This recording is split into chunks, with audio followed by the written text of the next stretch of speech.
नमामि धन्वन्तरिमादिदेवं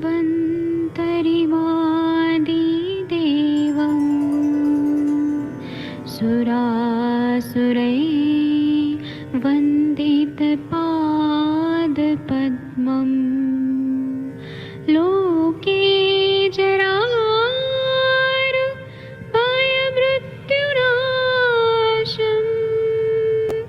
दातारमीशम् विविधौषधीनां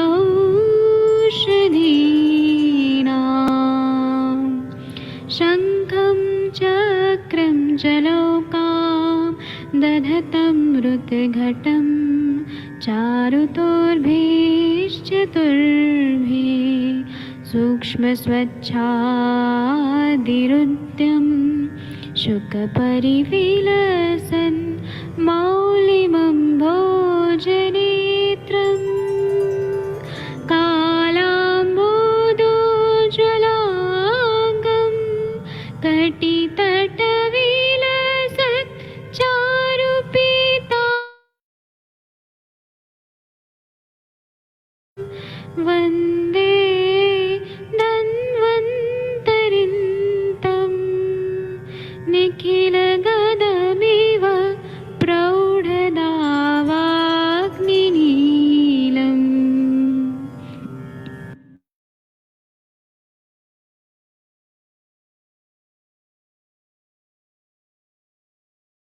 प्रणाम सभी लोगों को। मैं वैद्य अरविंद पाठक आप सभी लोग का स्वागत करता हूं। आइए आज हम लोग ये अष्टांग हृदय में बाल ग्रह पढ़ रहे हैं। आदरणीय सर, आपसे रिक्वेस्ट है कि आप ये श्लोक पढ़ेंगे 26 नंबर का। सर हैं, शायद सर चले गए। मैं बाकी लोगों को यहाँ पे अनम्यूट करने का ऑप्शन देता हूँ। हाँ, आप में से कौन पढ़ना चाहेगा? वर्षा कौशिक मैम आप पढ़ेंगी संता देके, या मनीषा मैम, या हरिहर सर, कोई पढ़िए प्लीज। देखिए अनम्यूट कर पा रहे हैं क्या? हाँ कर पा रहे हैं। प्रणाम। कौन से नंबर का पढ़ना है? 26। हाँ, सब लोग मैम के पीछे पीछे बोलिए प्लीज। हाँ बोलिए। मुखमंडितया पाणिपादस्य बोलिए सब लोग। मुखमंडितया पाणिपादस्य रमणीयता रमणीयता मुखमंडितया पाणिपादस्य रमणीयता मुखमंडितया पाणिपादस्य रमणीयता शिराभिर्सिता भाभिराचितोदरता जरः शिराविरसता वाराचितो उदाताजुरे अरोचको अंग्लपन गौमूत्र समगंधता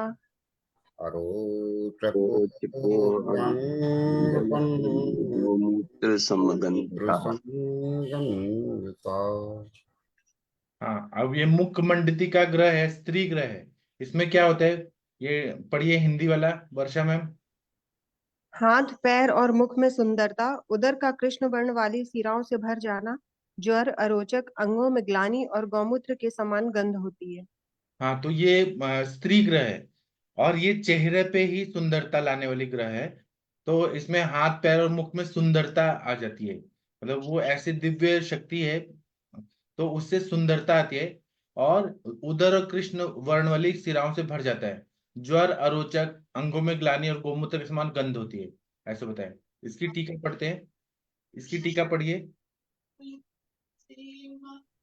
मुखमंडिताया ग्रहे पाणिपादस्य रमणीयत इत्यादिक लक्षणम।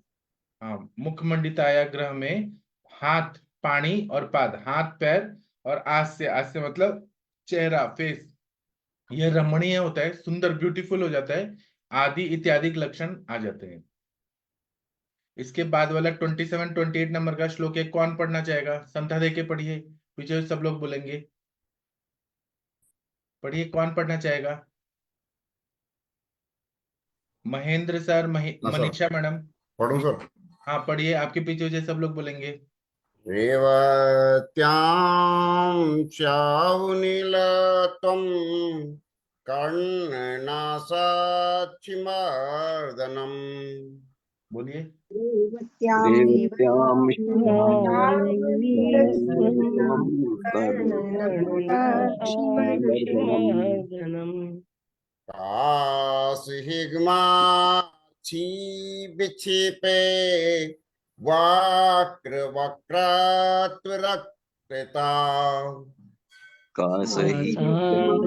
साक्षी विक्षेप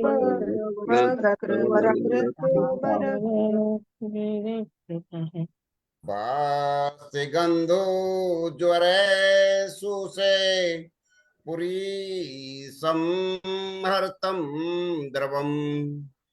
बस सुगन्धो ज्वरशोषे विषमहरितं द्रवम्।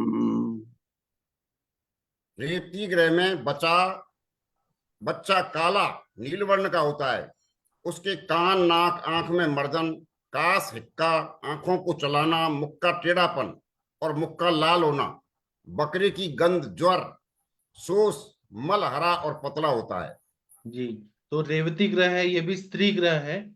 इसमें जब बच्चा आक्रांतित होता है तो बच्चा काले रंग का होगा, नीले रंग का होगा। उसके कान, नाक, आंख में मर्दन, मतलब ऐसे मसलने की तरफ ऐसे होगा। कास, हिक्का आएगा, हिचकियाएगा, आंखों को चलाएगा ऊपर नीचे गोल गोल, और मुंह का टेढ़ापन हो जाए, अपना उसका फेस जो है वो टेढ़ा हो जाएगा, मुंह लाल हो जाएगा, बकरे की गंध आएगी, ज्वर शोष होगा, मल हरा और पतला होगा। ये चीजें बताइए। अब इसका आगे हम लोग टीका पढ़ेंगे। 27-28 नंबर की जो टीका है पढ़िए। रेवत्या। रेवत्या रेवती ग्रहे श्यावनीलत्वादि लिंगम। तो रेवती ग्रह में रेवत्या मतलब तृतीया एक वचन है, स्त्रीलिंग शब्द है, तो इकारांत शब्द। तो रेवती ग्रह में श्याव और नील आदि जो है, क्या क्या होता है? तो श्याव और नील, कर्ण, नासा, अक्षी। अक्षी मर्दन है तो कर्ण और नाक ये जो है वो नीले रंग के हो जाते हैं। कान और नाक नीले रंग के होते हैं, आदि लक्षण आ जाते हैं। चलिए, अब इसके बाद में शुष्क रेवती के लक्षण ये पढ़ दीजिए, एक लाइन है। कौन पढ़ना चाहेगा? महाजन सर आप पढ़ेंगे प्लीज। हाँ जी, नमस्कार सब, सबको नमस्कार जी। शुष्क रेवती गति ग्रह पीड़ित के लक्षण। जायते शुक्रेवत्याम कामात् सर्वांग सुंगह्य पंक्षया। संशय। हाँ शुष्क रेवती ग्रह में क्रमशः सब अंगों में क्षय आरंभ हो जाता है। हाँ, इसमें शुष्क रेवती ग्रह में क्रमशः सभी अंगों में क्षय होता है। शुष्क नाम है तो वो सूखने लगता है शरीर, ऐसा बताए। इसकी टीका पढ़ दीजिए सर प्लीज।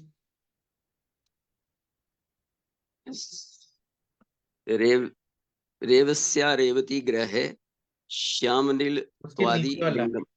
हाँ, उसके नीचे वाला। हाँ जी, शुष्क रेवत्या कर्मात् सर्वांग संज्ञ इति लिंगम। हाँ, मतलब शुष्क रेवती में क्रम से सभी अंगों का संशय होने लगता है, क्षय होने लगता है, सूखने लगता है, ऐसे लक्षण है। अब अधुना असाध्य लक्षणम भक्ति, अब यहाँ पे असाध्य लक्षण बताएंगे जी। आगे का पढ़ते हैं श्लोक। चलिए, हाँ वीना मैम आप संथा देके पढ़िए। केशशातो अन्न विद्वेष स्वर दैन्यम विवर्णता। बोलिए सब लोग। सातो वन्न विद्वेषे स्वरदैन्यं विवर्णता। रोदनम गृद्गन्धित्वम दीर्घकालानुवर्तनम। रोदनं ग्रन्थगन्धत्वं गृहीतवं दीर्घकालानुवर्तनम्। उदरे ग्रंथयो वृत्ता यस्य नानाविधं शकृत्। उदरे ग्रन्थो ग्रन्थो वृत्तः यस्य नानाविधं इदं सुकृत्। जिह्वाया निम्नता मध्ये श्रावं तालुं च तं त्यजेत्। जिह्वायां मध्ये मध्ये श्यावतालुं च तं त्यजेत्। त्यजेत्। हाँ, इसका हम लोग हिंदी वाला पढ़ते हैं। वीना मैम हिंदी वाला पढ़िए प्लीज। हाँ, असाध्य। पढ़ती हूँ। बालों को गिरना, बालों का गिरना, अन्न का द्वेष, स्वर की दीनता, विवरणता, रोगा, रोना।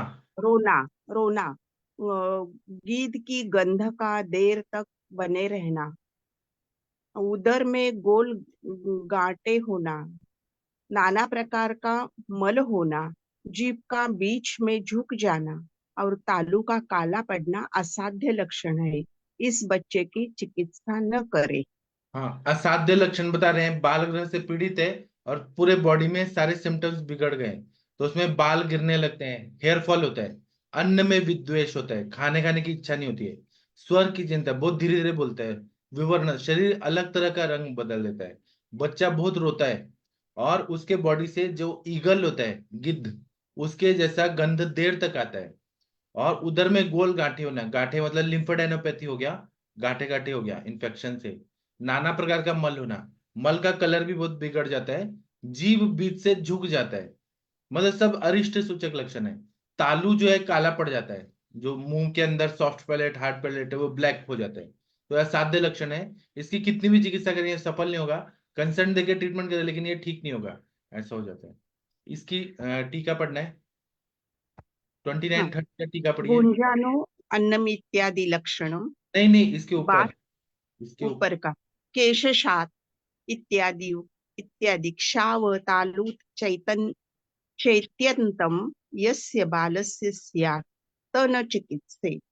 हाँ, केश शात मतलब बाल झड़ते हैं, और श्याव तालु ब्लैकिश तालु हो जाता है, चैत्यंतम बहुत ही ऐसा हो जाता है, तो बाल ऐसा बाल का जब हो जाता है बालक का, तो उसकी चिकित्सा नहीं करनी चाहिए। आगे का श्लोक जो है वो मनीषा मैडम पढ़ेंगी, भुंजानो बहुविधम, भुंजानो अन्नम। मनीषा मैडम आप पढ़ सकती हैं, सरिता मैडम पढ़ सकती हैं, पढ़िए। हरिहर सर आप पढ़ सकते हैं, सरिता फड़तरे मैडम आप पढ़िए, चलिए आप बहुत इंटेलिजेंट। भुञ्जानो अन्नं बहुविधं यो बालं परिहीयते तृष्णा गृहीता ज्ञाभ्यन्तो हन्ति तं शुष्करेवती। श्यामाक्षो, श्यामाक्षो ऐसे हम्म। पढ़िए। बहुत प्रकार के अन्न खाने पर भी जो बालक कमजोर होता जाता है, प्यास से पीड़ित निर्बल आंखों वाला, उसको शुष्क रेवती ग्रह मार देता है। हाँ मैडम, आप कितना इंटेलिजेंट है, कितना अच्छे से पढ़ी हैं। जो बहुत सारा खाना भी खिला रहे हैं लेकिन बालक कमजोर हो जाता है, उसको प्यास बहुत लगती है, आंखें निर्बल होती है, आंखों में ताकत नहीं है, उसको शुष्क रेवती ग्रह नाम का जो ग्रह है, और जो स्त्री ग्रह है वो उसको मार देता है। इसकी टीका पढ़नी है, 31 नंबर का जो श्लोक है इसकी टीका पढ़ दीजिए प्लीज। आपको दिख रहा है भुंजानो? हाँ, भुञ्जानो अन्नमित्यादि लक्षण बाल शुष्क रेवती हन्ति त्रिभि कारणो गृहन्ति त्याह। मतलब भुंजानो अन्नम इत्यादि, खाना खाने के बाद भी जो बच्चा है वो मर जाता है। शुष्क रेवती हंति, शुष्क रेवती ग्रह है उसको नष्ट करता है, हंति। त्रिभी कारणे ग्रह ग्रहंत्याह, 3 कारणों से ग्रह जो है वो शरीर में आक्रांतित होते हैं और शरीर को अटैक करते हैं। 3 कारण क्या है वो आगे बता रहे हैं। 32 नंबर का श्लोक है वो हरिहर सर पढ़ेंगे क्या? हरिहर मैं सर पढ़ती हूँ। आप पढ़िए मैम। ग्रह युक्त होने के कारण हिंसा रत्न अर्चना आकांक्षा ग्रह ग्रहण कारणम, हिंसा रति और अर्चना की अभिलाषा से ग्रह बच्चे को पकड़ते हैं। हाँ मतलब ये आप लोगों ने देखा होगा कि वो या तो नुकसान पहुंचाना चाहते हैं, या उनको शरीर चाहिए तो वो रति मैथुन करना चाहते हैं शरीर से, या अर्चना अपनी पूजा पाठ कराना चाहते हैं, इसलिए ग्रह बच्चे को पकड़ते हैं। ऐसा माना जाता है कि मनुष्य योनि जो है यह सबसे श्रेष्ठ योनि है, क्योंकि मनुष्य जो सुख भोगता है अपने इंद्रियों के द्वारा, वो कोई भी योनि में इतना सुख नहीं मिलता है। देवता लोग भी आप लोगों ने देखा होगा, देवता भी गौतम ऋषि के एब्सेंस में वो ऋषि बन के आता है और अहिल्या को वो कर देता है, रति कर देता है, तो फिर बाद में श्राप मिलता है। मतलब देवता हो गए, गंधर्व हो गए, भूत प्रेत हो गए, यह सब भी शरीर की इच्छा करते हैं। मरने के बाद ना इंसान जब पितृ योनि में या भूत प्रेत बन जाता है, तो वह भी चाहता है कि मैं मनुष्य शरीर में प्रवेशित हो और या तो वो हिंसा करना चाहता है, अटैक करना चाहता है, तकलीफ वायलेंस करना चाहता है, या फिर वो मैथुन करना चाहता है उस शरीर से, या उसको पूजा पाठ की अपेक्षा रहती है। मैं एक एग्जांपल बताता हूँ। 2007 में मेरे एक कॉलेज के सर थे, वो मुझे बोलते थे कि तुम ना दैव व्यपस्थ चिकित्सा करो। तो एक बच्चा उन्होंने दिखाया था एक हॉस्पिटल में, आयुर्वेदिक हॉस्पिटल यहाँ पे, परिवर्तन आयुर्वेदिक चिकित्सालय कोथरूड में है। तो वो पेठे सर का है। तो उन्होंने एक बच्चा दिखाया था जो 10 साल का बच्चा था, और उसके शरीर में उसके दादाजी की आत्मा आ जाती थी, अमावस्या को पूर्णिमा को आ जाती थी, और वो 10-10 लोग अगर उसको पकड़ रहे हैं तो उनको उठा के फेंक देता था। इतनी ताकत आती थी उसके शरीर में। और वो बच्चा दादाजी के जैसा ही सारा बर्ताव करता था। जैसे 10 साल के बच्चे को तंबाकू क्यों चाहिए, तो तंबाकू चाहिए। और फिर उसकी मम्मी को जैसे वो गालियां देते थे मरने के पहले, वैसे ही वो बच्चा भी उसी आवाज में उसी टोन में गालियां देता था। और जो उनको नॉनवेज चाहिए था तो नॉनवेज, दारू चाहिए था तो दारू, जो बीड़ी पीते थे वो बीड़ी, ऐसा होता था। तो पता चला कि, और एलोपैथी के डॉक्टर्स ने उसको मेंटल हॉस्पिटल में भेज दिया था, लेकिन घर वालों को था कि नहीं, कुछ तो ग्रह बाधा है। तो वो आयुर्वेदिक चिकित्सक के पास लाए, तो वहां पे चिकित्सा हो रही थी, तो पूरा उन्माद अपस्मार की चिकित्सा हो रही थी। लेकिन मेरे सर ने बताया कि इसके दादाजी की आत्मा है। और वो क्यों आत्मा आ गई थी, प्रवेशित होती थी, क्योंकि उसकी माँ ने, बच्चे की माँ ने दादाजी की सेवा नहीं किया था और तड़पा तड़पा के मार दिया था। तो वो आत्मा जो थी ना, वो बहुत ज्यादा बेचैन थी, तो वो अटैक कर दी थी। तो हम लोगों ने पूजा वगैरह किया, और पूजा करने के बाद शमशान में गए, और जो जो वो दादाजी की इच्छा होती थी कि मुझे ये चाहिए, खाने को चाहिए, मेरे को मेरी ये पूजा होनी चाहिए, मेरे को ये मिलना चाहिए, वैसे हमने श्राद्ध संस्कार किया और उनसे प्रेयर किया कि आप ये शरीर को छोड़ दीजिए। और वो फिर शांत हो गए और वो चले गए। और जो पूजा भी नहीं की थी, श्राद्ध की पूजा भी नहीं हुई थी, वो पूजा वगैरह कराया गया, और उनके फिर आत्मा चली गई, तो वो बच्चा ठीक हो गया। उन्माद अपस्मार की 3-4 महीना दवाई चली, बाद में फिर वो बच्चा ठीक हो गया। तो ये जो बातें हैं ना, ये सच में होता है। एक मेरे पास दुबई से एक ड्राइवर आया था, वो इंडियन नहीं था, महाराष्ट्रियन था। तो वो आया था, तो वो दुबई में गया था, दुबई नहीं, कुवैत में गया था, कुवैत में। वहां पे वो बड़े बड़े जो कंटेनर वाला जो ट्रक होता है वो चलाता था। तो उसका एक्सीडेंट हो गया। एक्सीडेंट हुआ तो उसका पूरा स्पाइन का इंजरी हो गया था। तो वहां पे वहां की गवर्नमेंट ने सर्जरी कराया। तो एक सर्जरी हुआ, पूरा स्पाइन का पूरा प्लेट बिठाया। उसके बाद में उसको इंडिया भेजा गया।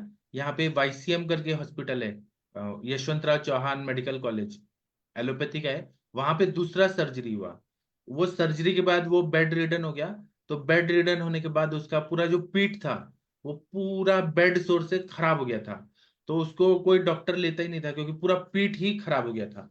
तो बहुत सारे सर्जन को पैसा दे रहे थे कि इसका रोज ड्रेसिंग करो, और ठीक भी नहीं हो पा रहा था, उठ भी नहीं पा रहा था, चल भी नहीं पा रहा था।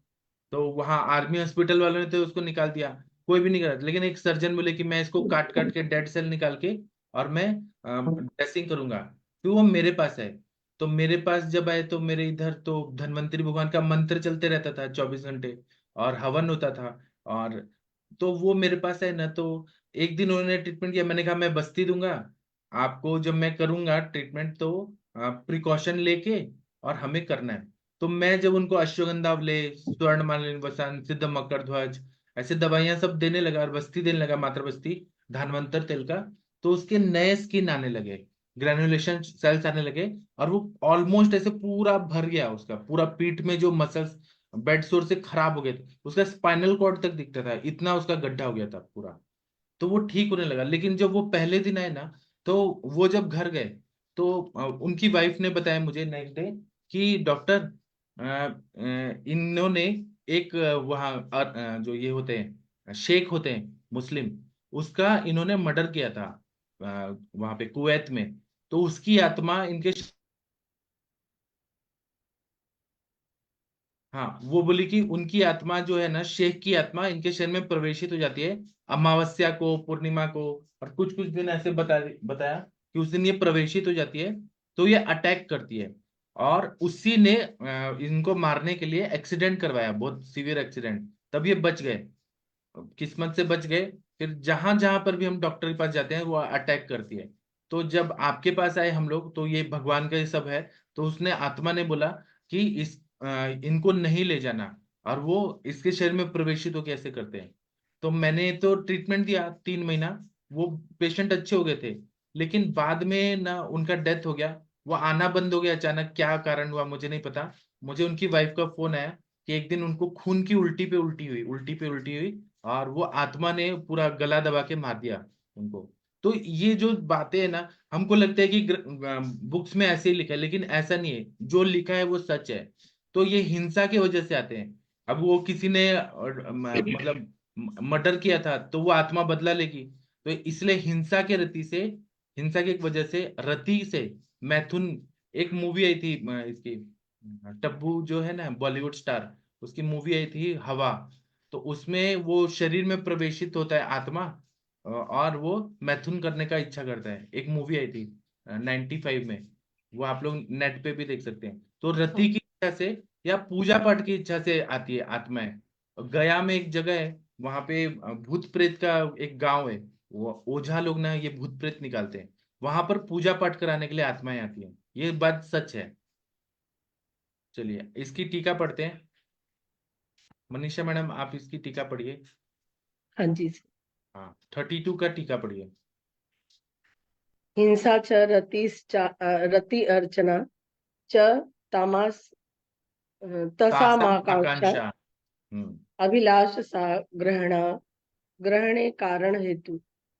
हाँ, तो इसका मतलब है हिंसा, रति और अर्चना, इसमें ये सारी आकांक्षाएं होती है, अभिलाषाएं होती हैं। उसको ग्रहण करने के लिए ग्रह ग्रह बाधाएं होती हैं, वो हेतु होता है। लेकिन चरक संहिता में एक जगह चरकाचार्य जी ने लिखा है कि ये जो ग्रह बाधा होती है ना, ये भी अपने ही कर्म होते हैं। मतलब हमने अगर कोई बुरे कर्म किए, तभी वो हमारे शरीर में अटैक आके और हमको नुकसान पहुंचाती है, इस जन्म में या अगले जन्म में, लेकिन वो पहुंचाती है। और ये बात सच है, होता है ये सारा चीज। चलिए इसके आगे का श्लोक है हिंसात्मक ग्रह के लक्षण। 33, 34, 35, 36 इसका संता देके पढ़ना है। तो महेंद्र सर या वीना मैम कौन पढ़ना चाहेगा? संता देके पढ़ना है। पढ़ू कैसा? हाँ मैं पढ़ूं? पढ़ो पढ़ो पढ़ो, मैं पढ़ो। पढ़ू। हाँ जी। तत्र हिंसात्मके बालो महान् वा श्रुतनासिकः हाँ तत्र पढ़िए तो। हिंसात्मके बालो आत्मके बालो महान् वा महाश्रुतनासिकः नासिकः हाँ इतना ठीक है। मैं अच्छा, शतजिह्व कण्वे द्वाढम् असुखी साश्रुलोचनः। शतजीव्य कणे द्वाढम् सुखी साश्रुलोचनः साश्रुलोचन दुर्वेणो हीनवचन पूतिगन्धिश्च जायते। दुर्वर्णो दुर्वणो हीनवचने हीनवचनः पूतिगन्धिश्च जायते। पूतिगन्धिश्च जायते। तद्धावते क्षामो मूत्रपुरुषं स्वं मुद्राति न जुगुप्सते।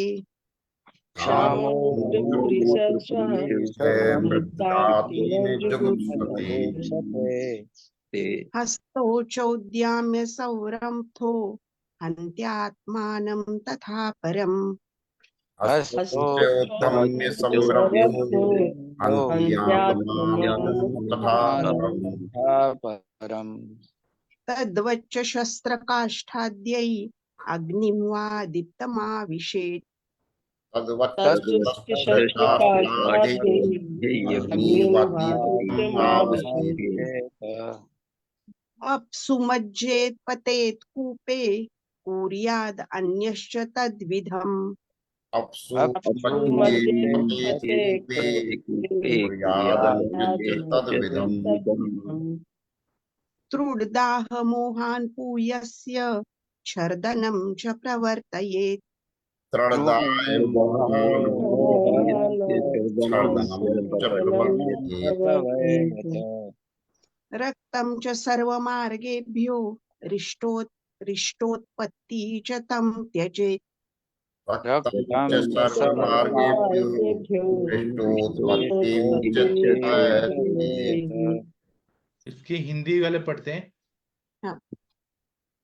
हाँ, हिंसा क्यों करता है वो? हाँ पढ़िए, उसमें क्या सिम्टम होते हैं?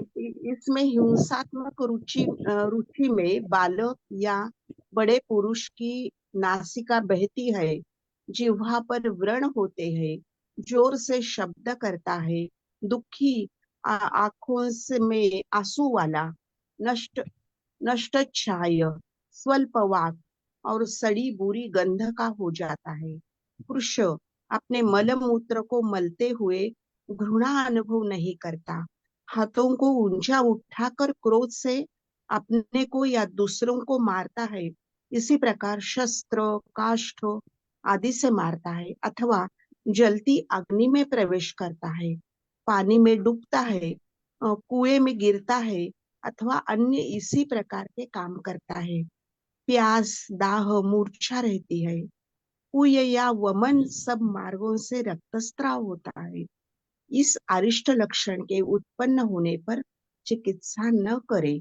हाँ, इसमें ये बता रहे हैं कि जब हिंसात्मक रुचि रहती है कोई बाल ग्रह की, तो वो बालक या बड़े पुरुष में जब अटैक करते हैं ये सब ग्रह भूत प्रेत, तो ये क्या करते हैं, नासिका बहती रहती है, पानी आते रहता है, जीभ में जख्म हो जाते हैं, व्रण होता है, जोर से शब्द करता है, दुखी होते हैं, आंखों में आंसू वाला होता है, नष्ट छाया, छाया उसकी नष्ट हो जाती है, उसका शेडो नहीं आता अपना, अल्पवाक, स्वल्पवाक मतलब कम बोलेगा, सड़ी बुरी गंध का हो जाता है, क्रुश होता है, अपने मल मूत्र को मलता हुआ है, लेकिन उसको नफरत नहीं होती यूरिन से, स्टूल से, हाथों को उठाकर क्रोध से अपने को या दूसरों को मारता है, वॉयलेंट बिहेवियर रहता है उसको, और शस्त्र काष्ठ आदि से मारता है, दूसरों को मारेगा, बहुत वॉयलेंट बिहेवियर, जलती अग्नि में प्रवेश करेगा, आग जल रही है उसमें घुस जाएगा वो कि खुद को जला दो, पानी में डूबता है, कुएं में गिरता है तथा अन्य इसी प्रकार के काम करता है। प्यास, दाह, मूर्छा रहती है, पोए का वमन होता है, सर्व मार्गों से रक्तस्राव होता है, और ये अरिष्ट सूचक लक्षण होने पे चिकित्सा नहीं करना है, ऐसा हमारे आचार्य बता रहे हैं। हिंसा के वजह से, हिंसा करने के लिए वो घुसता है शरीर में। चलिए इसकी टीका पढ़ दीजिए मैम। तत्र तेषु ग्रहेषु मध्यात् हिंसात्मके ग्रहे सति बालो महान् वा पुरुष स्तुतनासिका द्विगुणो जायते, तथा क्षामसन् इदमिद कुर्यात्, तद्विद् आत्महननादिक अन्यादपि कुर्यात्, त्रुटदाह मोहस्तथा छर्दन च पूयस्य प्रवर्तयेत्, तथा सर्वस्त्रोतोभ्यो रक्त च प्रवर्तयेत्, रिष्टोत्पत्ति च बाल नोपक्रमेत्। हाँ, मतलब तत्र तेषु ग्रहेषु मध्यात्, वो जो ग्रह में, उन सब ग्रहों में हिंसात्मक ग्रह, जो हिंसा करने वाले ग्रह हैं, उसे जब बालक या जो बड़े पुरुष हैं उनको नासिका से बहुत ज्यादा पानी निकलता है, उसके बाद में शाम बहुत क्रुश हो जाता है, वो इदम इदम कुर्यात, बहुत क्रुश हो जाएगा, उसका वीकनेस आएगा, तद्विद आत्महन्नादिक, खुद को वो हनन करेगा, मारेगा, अन्यदपि कुर्यात, दूसरों को भी लकड़ी से पत्थर से मारेगा, तृढ़ दाह मोहात, तथा प्यास लगेगी, दाह होगा, मोह होगा, छर्दनम च, छर्दी आएगा, पुयस्य प्रवर्तित, पस आएगा, बहुत ज्यादा पुय आएगा, तथा सर्व स्त्रोतोभ्य रक्तम च प्रवर्तित, सभी स्त्रोतों से रक्त भी आएगा, रिष्टोत्पत्ति च, अरिष्ट की उत्पत्ति हो जाएगी, त बालक न उपक्रमित, उस बालक की कोई भी उपक्रम नहीं करना चाहिए क्योंकि वो मरने वाला है। जी, अब वीना में भगवान का प्रेयर कर देंगी प्लीज। हाँ सर, करती हूँ। भगवद गीता में कई श्लोक है। ततश्वेतैर्युक्ते महती स्यानंदे स्थितो माधव पांडवश्चैवो दिव्यो शंखो प्रदग्मतुः पांचजन्यं ऋषिकेशो देवदत्तं धनंजयः पौंड्रं दग्मो महाशंखं भीमकर्मा वृकोदरः। और दूसरी ओर के जो लोग हैं पांडवों के, उसमें कृष्ण और अर्जुन एक दिव्य रथ में बैठे हुए हैं। भगवान श्री कृष्ण ने अपना पांचजन्य नाम का शंख बजाया, अर्जुन ने उसका देवदत्त नाम का शंख बजाया, अति दुष्कर कार्य करने वाले वृकोदर यानी भीमसेन ने अपना पौंड्र नाम का शंख बजा दिया। Thank you sir. जी, तो अभी हम अभी का सेशन बंद करते हैं। शाम को आयरन डेफिशिएंसी एनीमिया, इस पे लेक्चर होगा, डिस्कशन होगा, आप सब लोग आइए, शाम को मिलते हैं। थैंक यू, प्रणाम सभी लोग को। प्रणाम सर। प्रणाम सर जी।